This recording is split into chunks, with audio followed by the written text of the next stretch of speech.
Ilonggo. Please subscribe And like. and share. Ano, no? Siyempre ito ay isa sa gold-rich provinces. At siyempre dahil napakalapit nga dito sa Metro Manila, napakahalaga ng role na gagampanan ng Bulacan para sa ekonomiya ng ating bansa. So, napakahalaga rin na kami magpunta dito para maipalawanag sa ating mga kababayan yung mga programa para sa Bulacan. Thank you.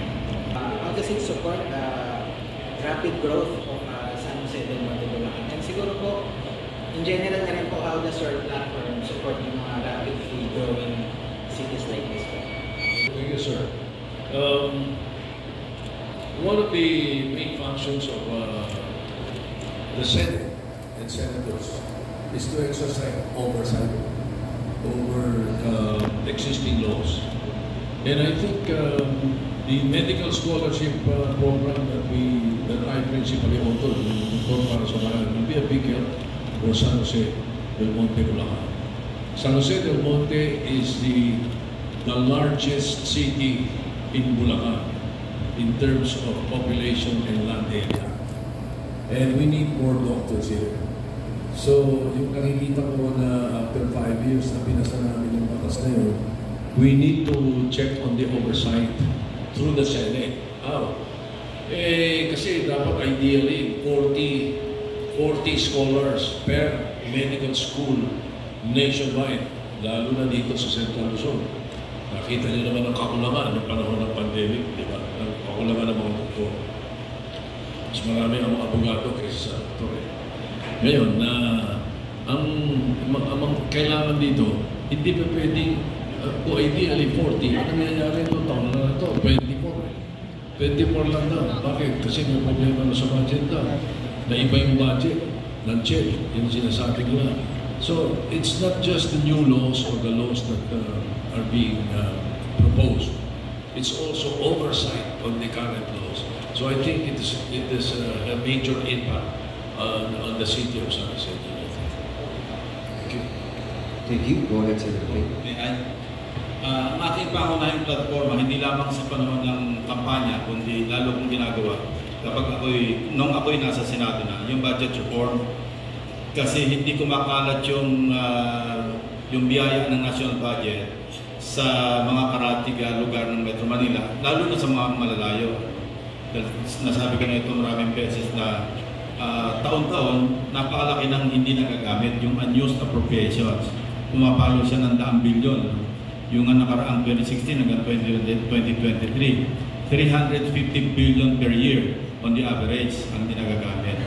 Dahil hindi na ibibigyan ng importansya yung pinaghirapan ng mga local development councils sa pamamagitan ng kanilang mga local development plans. So taon-taon, yan talagang piglalaban ko doon sa Senado nung ako'y nandun for 18 years na kailangan at least may konsultasyon man lang sa mga local government units, lalo na sa mga implementing agencies. Kaya hindi nagagamit o kung nagagamit man, mali ang paggamit. May bumagsak na tulay doon sa Santa Maria Cabagan, doon sa Isabela.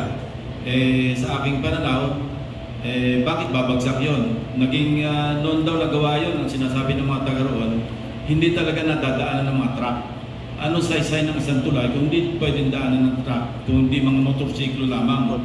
Ibig sabihin, siguro, I don't want to preempt whatever investigation is being conducted or will be conducted. Pero malamang sa hindi, substandard yung materials. So hanggat walang nakukulong na mga responsable, walang nakukonvict at nakukulong, talagang hindi ito matitigil. This is not the first time and this won't be the last na mangyayari yan. At sana huwag maraming masasaktan o mamamatay sa aksidente gawa ng mga kalokohan ng mga accountable at saka responsible sa mga ganong klaseng infrastructure projects. Let's go ahead. Secretary House. Ang San Jose del Monte po ay isang ehemplo ng isang LGU talagang napakaunlad. Yung nakita naman po natin pagbabago ng San Jose del Monte. Ako po ay nanggaling sa local government at isang pangunahing advokasya ko ay ang pagreforma ng local government code. Bakit? Marami tayong mga ideya, marami tayong mga polisiya. Pero pagdating sa implementasyon ay kuminsan napakahirap dahil nga yung local government code ay outdated na. 31 years na po ito. Like for example, ano ba ang dapat gawin ng barangay? Anong dapat gawin ng lungsod?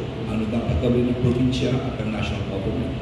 Alam mo ba nakasaad dito na magpapagawa ng barangay road ay ang barangay? 99% ng barangay hindi ko kayang gawin na. Alam natin yan. Ang mga eskwelahan, lokal na pamahalaan daw magpapagawa. Alam naman natin, national na halos ito. Ang tertiary hospital, nakalagay sa local government code, it should be done by provinces. Pero hindi lahat ng probinsya ay may mayaman, may mahirap. Kawawa ang mga mamamayan dito. No? So, it should really be amended. Ilan lang kuya sa mga ehemplo sinabi ko. Also, in this regard, yung mga magagaling na mga leader, kamukha ng pamunuan po dito sa San Jose. No? Tignan mo naman din natin, bibigyan natin mga authority nila, no? Para mas meron silang elbow. At habang lumalaki ang lungsod, lumalaki rin ang mga magagawa nila. Let us never lose sight of the benefits. Alam nyo sa gobyerno, 4 po yan eh.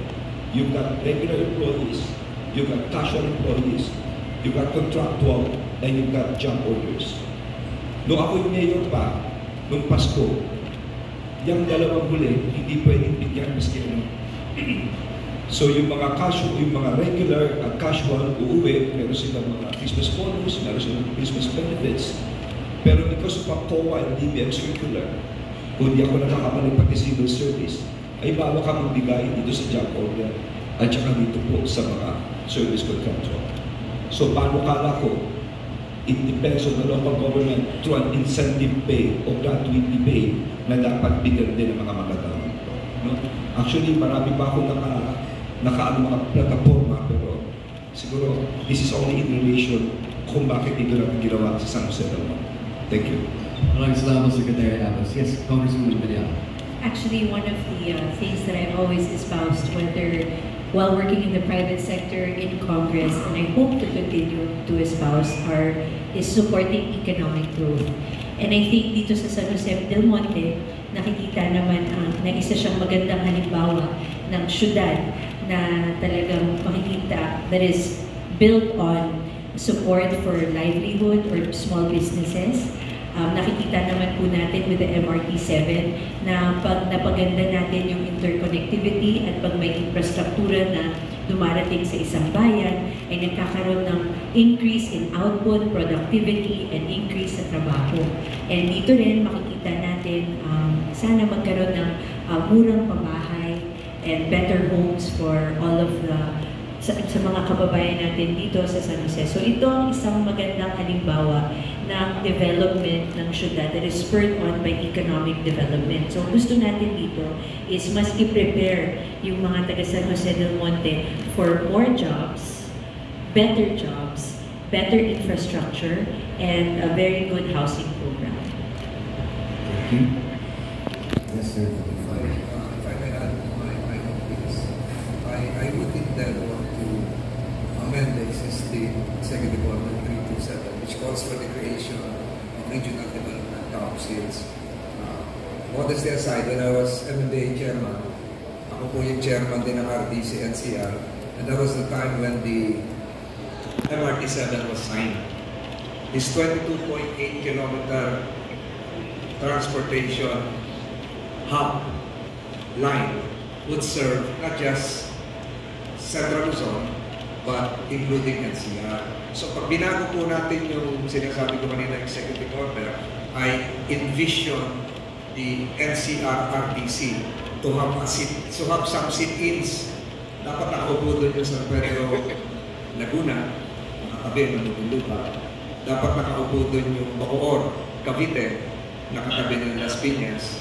Dapat nakaupo doon yung San Jose del Monte, Bulacan, nakatabi ng Quezon City at Caloocan. So there should be more inter-regional cooperation in the offing, because we're looking forward not just to the opening of the MRT-7, but including the Malolos, Tututuban, Tukalamba rail line. So it's in the part of urban planning, it should now be inter-regional. And San Jose del Monte will play a big role because it will not just be a bedroom community for Metro Manila. It would be a de facto member of the Metro Mega Manila community. We have to prepare for that. Thank you, sir.